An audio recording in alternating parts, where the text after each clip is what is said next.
நியூசிலாண்டோட summer ஆக்டிவிட்டீஸில் miss பண்ணக்கூடாத ஒன்று இந்த strawberry பிக்கிங்க. எப்போ இந்த சீசன் வரும் நான் ரொம்ப ஈகராக வெயிட் பண்ணுவேன். இன்றைக்கி நம்ம வீட்டு பக்கத்தில் farm fresh fruit and vegetable shop பக்கத்தில் அவங்களோட தோட்டத்திலே வந்து இந்த ஸ்ட்ராபெர்ரி பிக்கிங் போட்டிருக்காங்க, பிக் யுவர் ஓன்.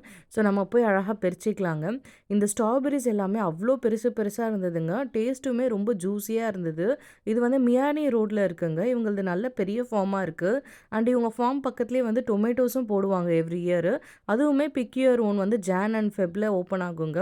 ஸோ நீங்கள் நேப்பியரில் இருக்கீங்க அப்படின்னா கண்டிப்பாக இந்த பிக் யுவர் ஓன் ஸ்ட்ராபெர்ரி ஃபார்மில் போய் ட்ரை பண்ணி பாருங்கள். சூப்பராக இருக்கும் எக்ஸ்பீரியன்ஸு. அண்ட் வந்து எல்லாமே வந்து நல்லா பழுத்து இருக்கிறதால ஈஸியாகவே பெரிக்க முடியுது. ரொம்ப குனிஞ்சு ஸ்ட்ரெயின் பண்ணி பெரிக்கணும்னு இல்லைங்க. இவங்க வந்து அழகாக வந்து அந்த பேட்சும் சூப்பராக செட் பண்ணியிருக்காங்க. ஸோ நமக்கு எல்லாமே சூப்பரான ஸ்ட்ராபெரிஸாக கிடச்சிதுங்க.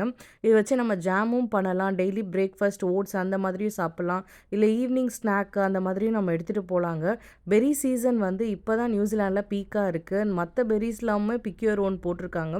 ஸோ உங்கள் வீட்டுக்கிட்டே ஏதாவது ஃபார்மில் இருந்துச்சுன்னா கண்டிப்பாக போய் இந்த சம்மரில் இந்த ஆக்டிவிட்டீஸ்லாம் மிஸ் பண்ணாமல் போய் என்ஜாய் பண்ணுங்கள். நமக்கு வேணுன்ற அளவு ஸ்ட்ராபெரிஸ் பிக் பண்ணிவிட்டு ஹாப்பியாக வீட்டுக்கு வந்தாச்சுங்க. இன்னொரு vlogல பார்க்கலாம். டில் தென் பாய்.